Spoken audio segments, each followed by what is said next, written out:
Well, hello, everyone. Hello again. This is Hans Gutherson here for the second episode of Wedgie Talk. Thanks again for joining us.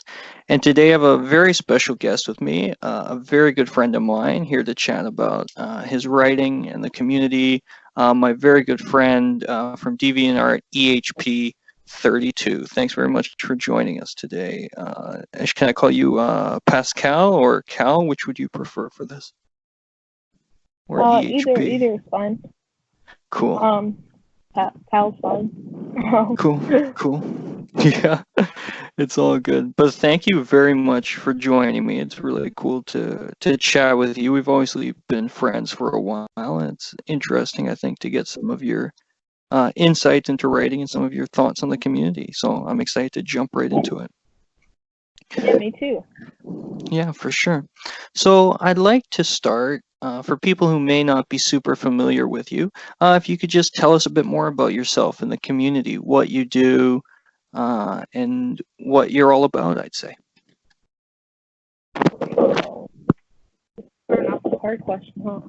I don't know. I'm just I don't really know what to say. I'm just kind of floating around in the community, and sometimes I add some new writing up. Kind of depends on how I'm feeling. So yeah, mostly I just post some stories and hmm participate in contests, and you and I have an RP going on, and Yeah. it's been going on for a while now actually. So yeah, that's about it for do. So sort of going a bit deeper into that, what sort of stories do you write for people who maybe haven't read some of your work? How would you describe your writing Um, style and some of the stuff you've written? I write a lot of different stuff. Usually it's just short stories, but I also write some poetry and stuff. hmm Um, of course, most of it revolves around Wedgie, of course. hmm But then Yeah. a lot of my stories and poems feature the LGBT community and uh, just trans people in general. hmm So yeah, And that's something I definitely wanted to touch on, the idea that you are this sort of unique voice in the community in terms of writing about and identifying as part of the LGBT community and sort of transgender stories. And I was wondering if you could sort of talk more about what that's like, that experience for you and being one of the sole writers in the community to write stories about that. yeah. It's kind of different. I mean, the majority of the community is the majority is male men. Mm-hmm. They kind of dominate. No pun intended, but they kind of dominate the community. Um, and so a lot of people don't exactly talk about how they identify or whatever. So um, it doesn't come up a lot. But I do think that I'm one of the very few in the community, like you said, that is out and open about all of this stuff. Mm-hmm. So it's pretty interesting seeing. I mean, no one's reacted. No one's reaction has been bad or anything. Usually, it's just surprise. I think sometimes.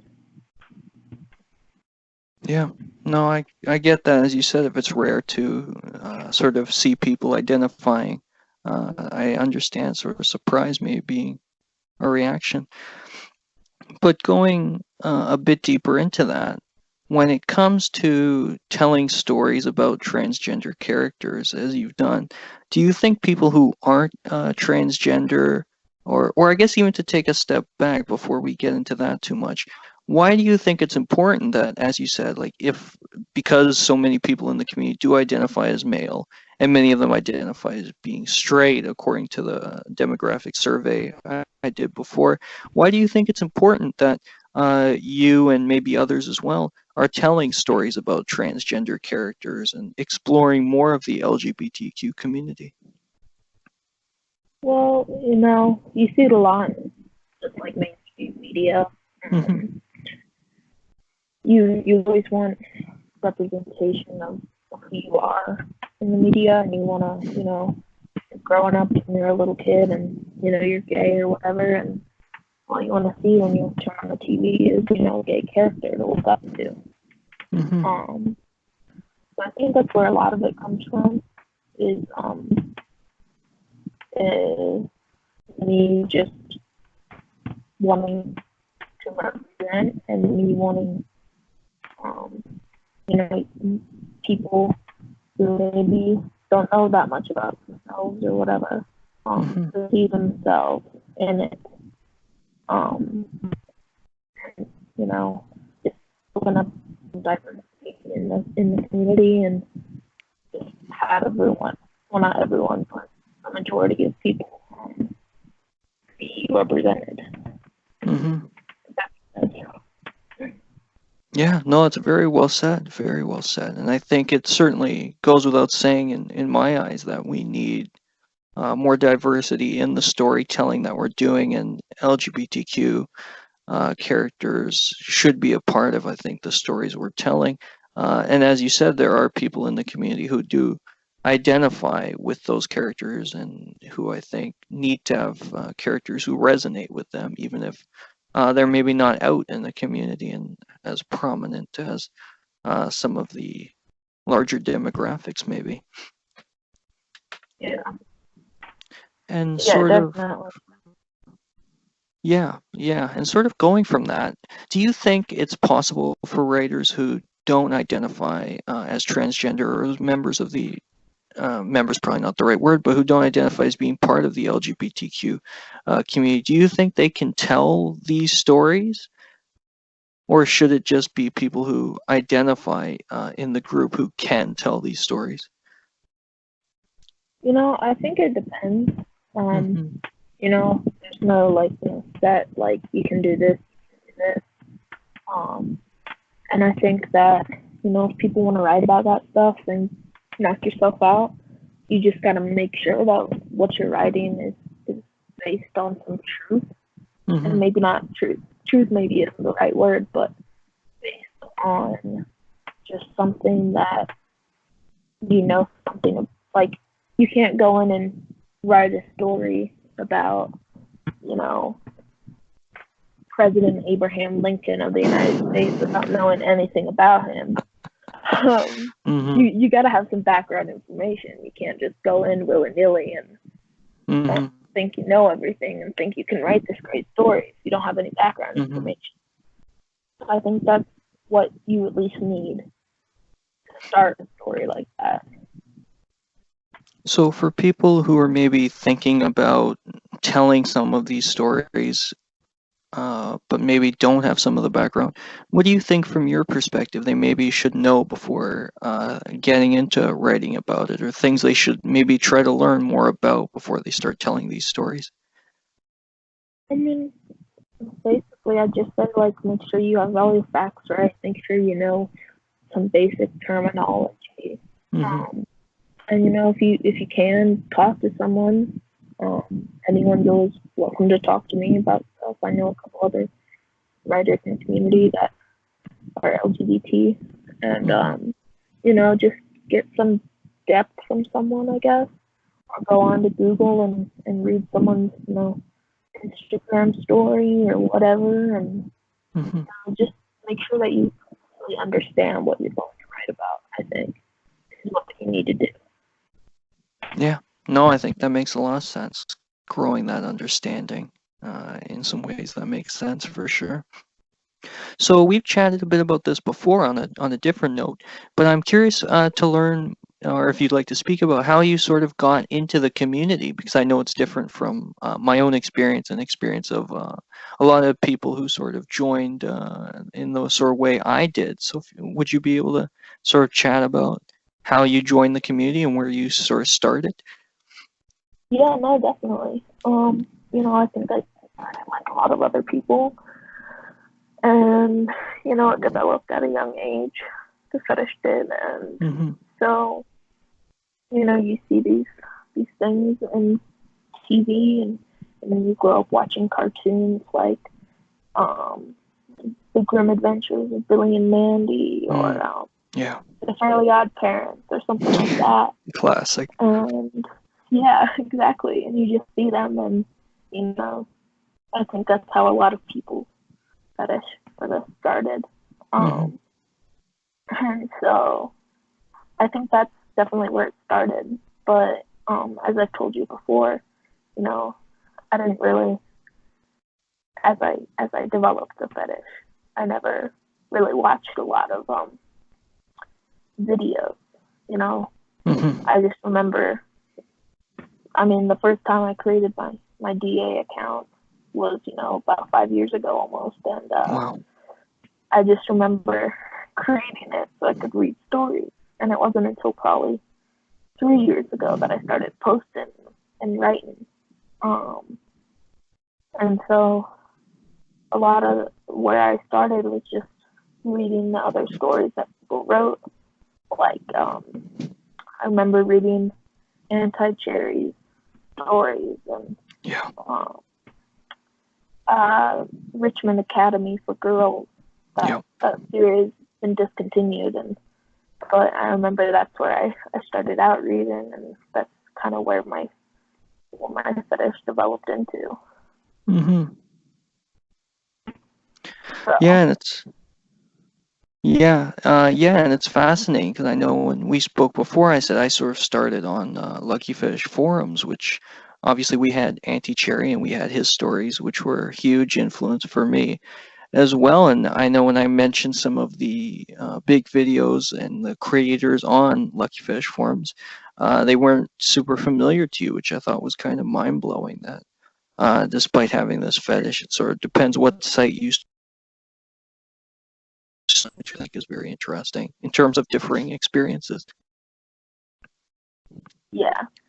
And everyone starts out a different way, and I think we all end the same way. We all gravitated towards this community on DA and Lucky Fetish, and we're all just gonna stay that way, I guess. Yeah. No, I think you're right. I think many of us do. Many of us do stay that way, and we stay active in the communities. And sort of going from that, you mentioned reading stories like Anti-Cherry, his work, and Richmond Academy for Girls. How did you sort of go from reading the stories to writing them? What was the inspiration behind you sort of picking up the pen, or I guess sitting down to the keyboard and starting to write? And when did you start writing originally? I'm not sure. I don't think I started writing these types of stories until probably 3 or 4 years ago. Okay. But I've always been a writer. I've always enjoyed writing and reading. I've been reading since I was a young kid. And so that kind of, it just developed, seeing all of these stories and realizing that, hey, this could be me. I could create something, maybe not as amazing as that, because I don't think it's that amazing, but just the concept of being able to create something that people can get lost in and that people can love so much really just fascinated me, I guess. Yeah, I think that's beautiful. And I think in a lot of ways you have been doing that, right? You've been growing a following. You've been gaining some of that attention. And I think definitely a fan base of people who are, I think, finding escape, and I think finding more than that in your work, which is pretty amazing as well. Yeah. And I guess just sort of going from that, do you have a story of yours that you think is your favorite or your best at this point? That's kind of hard. I have a lot of favorites, but to say the best one that I've written, my guess would be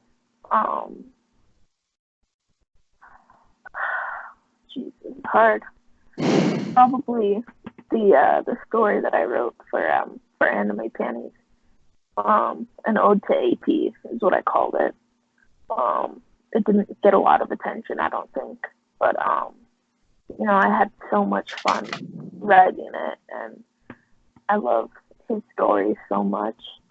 And so being able to use his characters and kind of put my own twist on it and have him like it was just so much fun. And I think that was probably my favorite to write and my favorite as of now. I have a lot of ideas in the book that I think might, once I write it and once I put it out, it might be my favorite. But that time has to come first. So I definitely think that that's my favorite one as of now.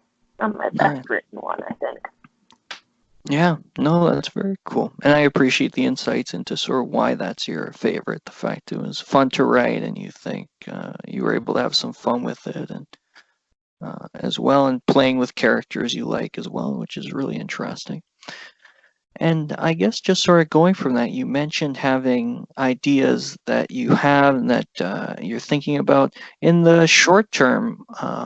What are your plans? Do you have stories we can maybe expect, or any details of things you're working on that you could share? I'm in the midst right now of a role play with gosh, what's his name? I'm in the midst of a role play with Ryder's Wedgie, I think. I think that's his name. We're doing an RP right now, and we haven't gotten that far into it, but I think it has a lot of potential. And once we get a little deeper into it, then I'll definitely post parts of it. But as for ideas that I have so many in my head and ones that I've written down. But I think the biggest one that I'm going to focus on is featuring a non-binary character and a transgender character again. Because like I said, I like to try and represent people and represent different people in the community. And so I think that will be my next story to get on. You just gotta write it first.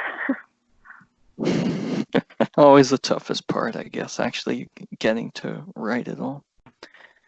Yeah. And I guess sort of from there as well, in the long term, looking to the future, and sort of, as you mentioned, tons of ideas coming down, some stories you're thinking of working on. But in the long term, what would you love to see for yourself in terms of, are there big projects you'd want to tackle, or characters you'd want to write about in the long term, or just what kind of goals maybe do you have set for the future? That's a good question. I think the goal would to be to, I've started so many different characters and so many different OCs that I think to have an ongoing series like you did with YWNR and like Anime Panties has with Friend Sessions. I think to have a running storyline going and putting content out on a set schedule, or even not a set schedule, just in general. I think that's one of my goals.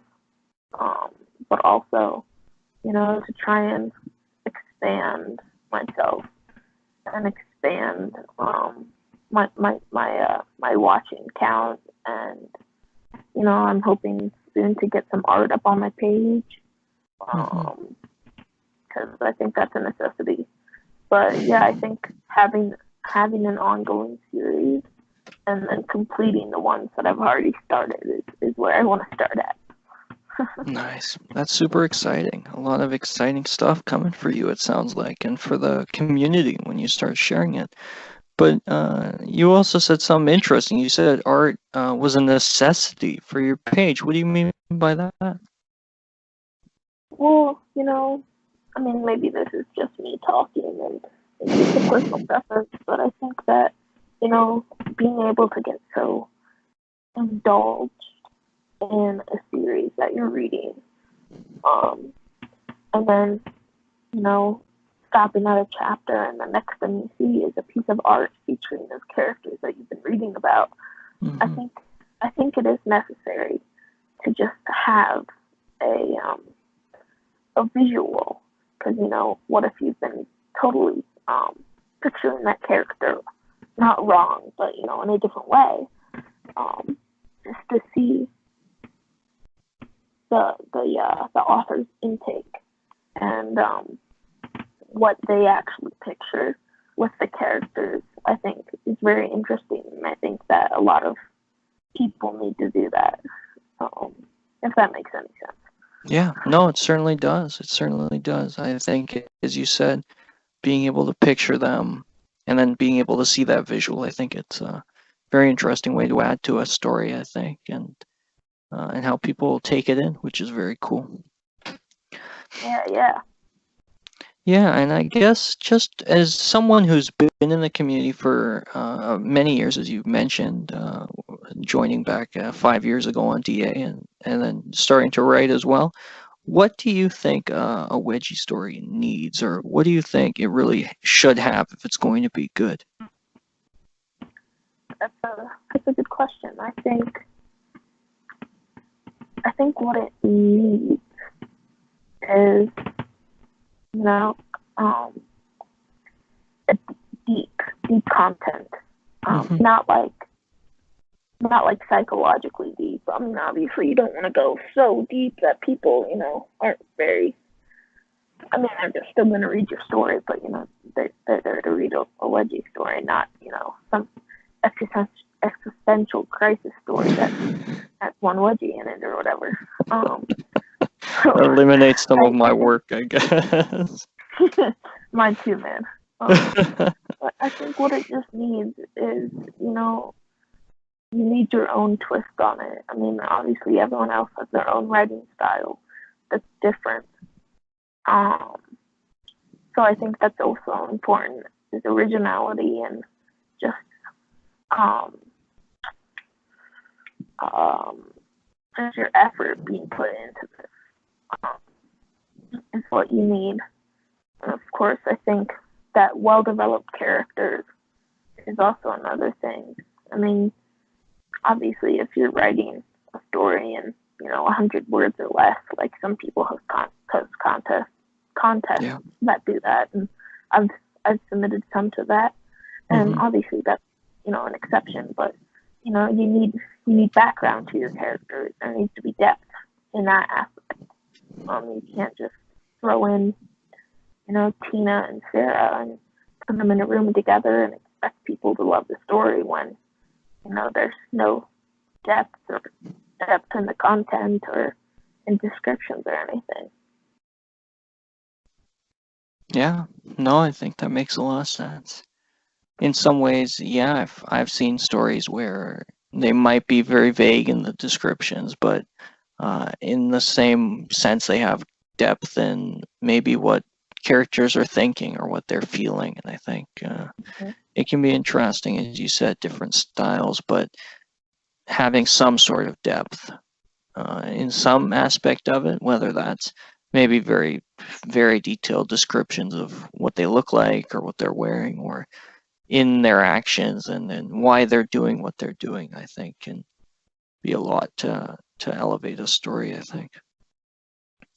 Yeah, I mean, I've read so many stories, and even stories that I would read when I first developed the fetish. You know, they weren't good stories. There was no descriptions of the characters. It was all vague. But you know, you're young and you have to fill that need at almost like a hunger. Yes. And so you'll read whatever you get. But you know, now as I've matured as a writer and as a human being, I've come to find myself very particular and picky about what I like to read, which is kind of ironic because I put out so much shitty stuff. I think. Don't say that. Don't say that. Don't say that. No, as I said, you're growing a following, right? Which is cool to see, and I think as you probably know, right, I think one of the steps to being able to do what you do, and I guess you'll have a maybe different experience and some different thoughts on this, but I think what it sort of comes down to is just doing it and just having some confidence that you can do this, right? Like for you, uh, what is it that maybe motivates you to keep writing? Like I'm guessing you don't really think all your stuff sucks, right? Or you wouldn't have posted it. Yeah, sometimes I'll post something. I mean, I've deleted so much off of my profile because I go back and I look at it and I'm like, what was I thinking about when I wrote this? And I've deleted a lot of content off of my page. Probably maybe 10 or 15 deviations, I think. Wow. So yeah, I think confidence is a big part of it. And as you grow as a writer, you get more confident. And taking a chance, even if you aren't that confident, like I can be sometimes. If you just once you click submit or whatever, and you see it on your page, you kind of get like this wave of relief washing over you. Until that first comment or that first view, even you're anxious about what people are gonna say. Yeah. And like you said, like you're very sensitive to criticism. I'm that same way. I'm so scared of what everyone's gonna think. Which also makes the stories that I've written using other people's characters. That's also my fear is, I write these stories and I put so much of my time and my effort into them, and I'm just so afraid that the people that I wrote them for, the people's characters that I use, that person just doesn't like it. Which, might be kind of weird to say, but it's just an underlying anxiety that I always have, I feel like, and I've always have had, and I probably always will have, regarding writing and life even.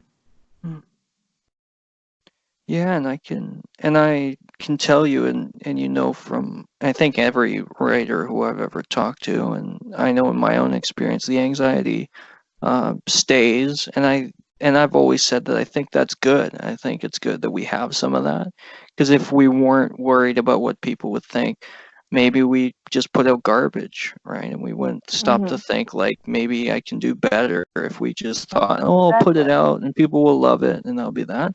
I have always had that. I had it. I have it with everything I post, and I know when I was first writing, when I first posted Lucy and Daniela, I was so scared what people were going to think when I was a new writer, that when I first submitted that, I put the name anonymous on it because I want people to know it was me so they couldn't judge me and reject me and all that stuff. And I eventually was like, hey, I want the credit for this.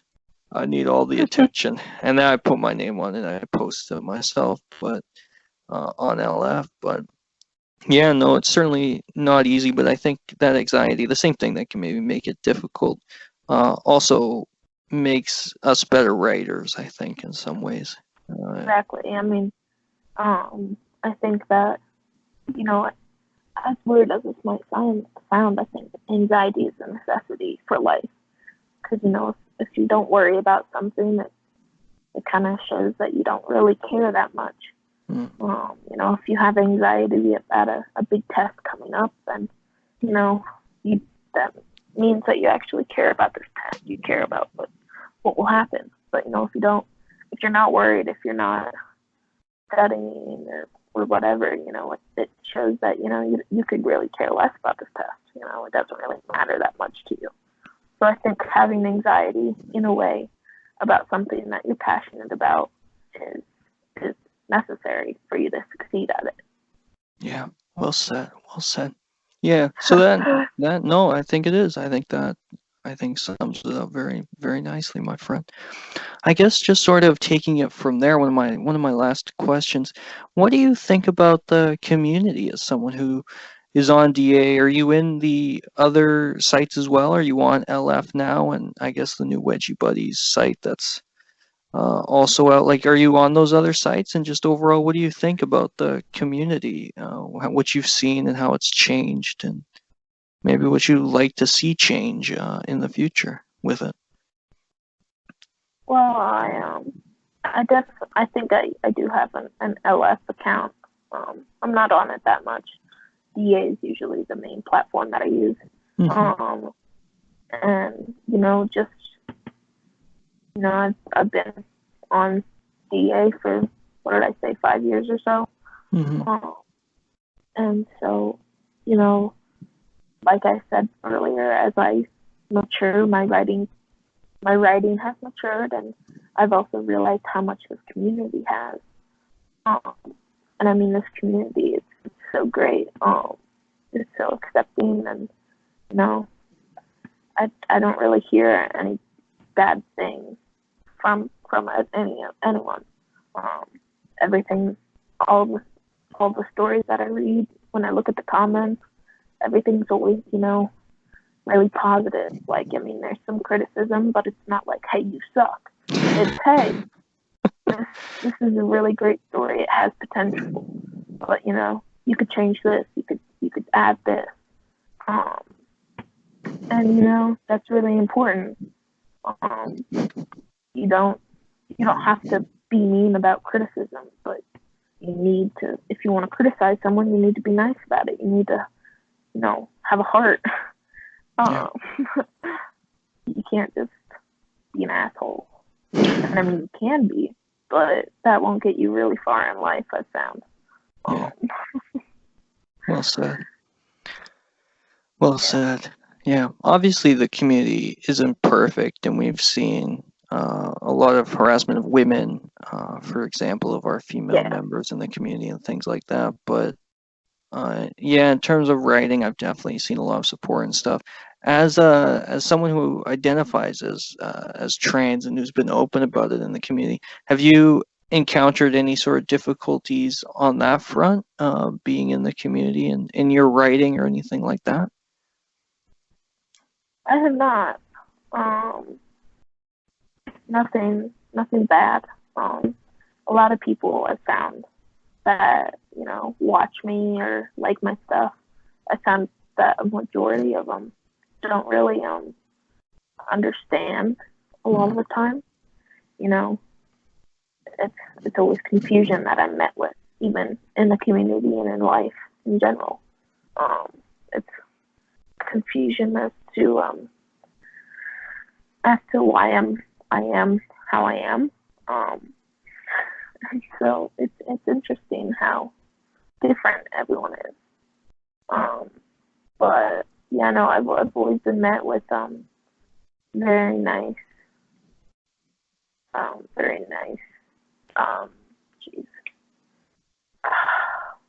nice responses, I guess, is the best way to say it. Yeah, no, I think that's wonderful. Mm-hmm. Yeah, I think that's wonderful to hear. I'm very glad. Yeah. And I guess sort of like you said, it must be difficult, I imagine, the sort of confusion when it comes to, I guess, being trans, and then I guess as well you have the added confusion of I also like wedgies, which in itself is a pretty confusing thing for most people. And I guess coming to terms with all that must not have been easy, right? And something that a lot of us who don't identify as trans, I think a lot probably where that confusion comes from, I think.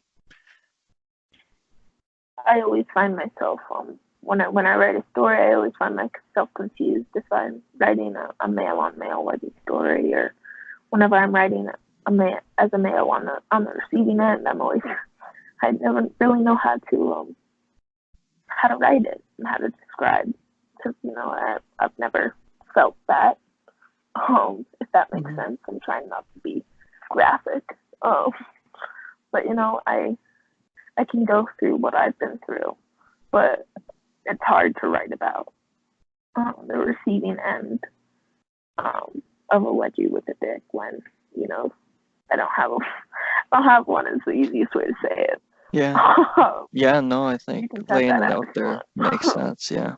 No, I think it makes sense, right? And I think for any of us trying to write about, if we're dudes, writing about female receivers or anything like that as well, there's that difficulty of how do we tell this story in a way that we hope is accurate, right, as well.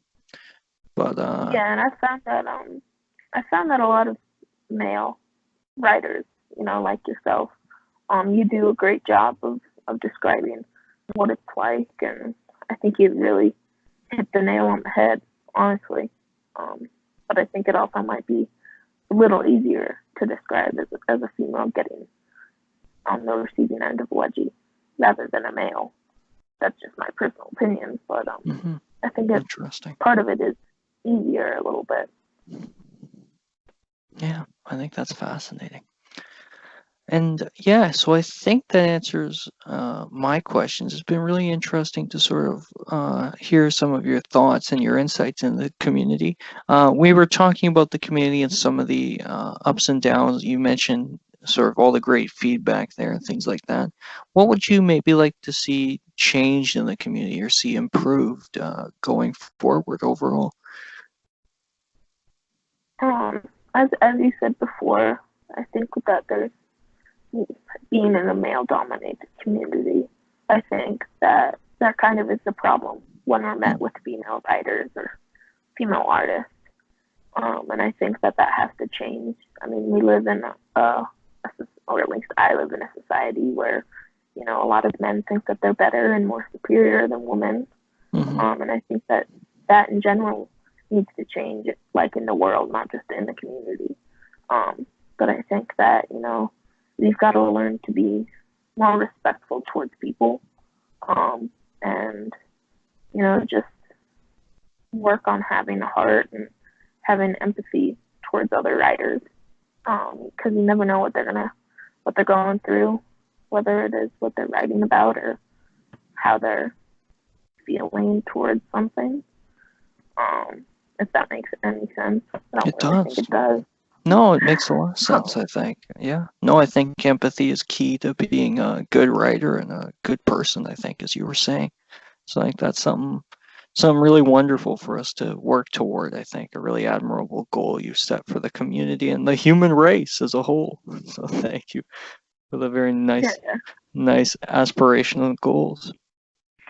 But this has been great, my friend. I really appreciate you taking the time to chat with me.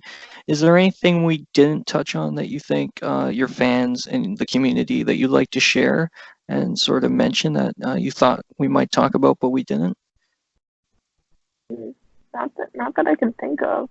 I think we touched on everything. Your questions were great. So you should get a lot of credit for this. It can't be easy interviewing someone, especially about this and stuff.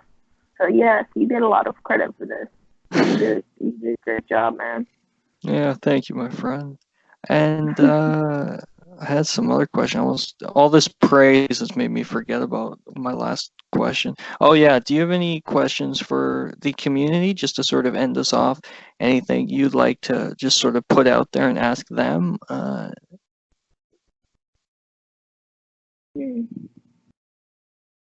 feel like I have so many questions that I would love to ask people. But right now my mind is going blank. Is there maybe one question? Yeah, maybe one question that you think you'd just like to put out there for people to think about in the community, or just one thing maybe for them to take away from all this that you'd maybe like them to think about more, maybe going forward. I guess one thing to take away is, whether you're reading my stories or you're writing your own or you're reading someone else's, just think about the characters. And, if you're reading mine, think about my characters. Think about, how my stories kind of come from a personal point of view. So I think that's very important to keep in mind. Is, a lot of people, when they write, they're exposing themselves. And so it's really important to remember that. Is when you're reading someone's story or whatever, you're reading into them. You're reading a part of them, basically.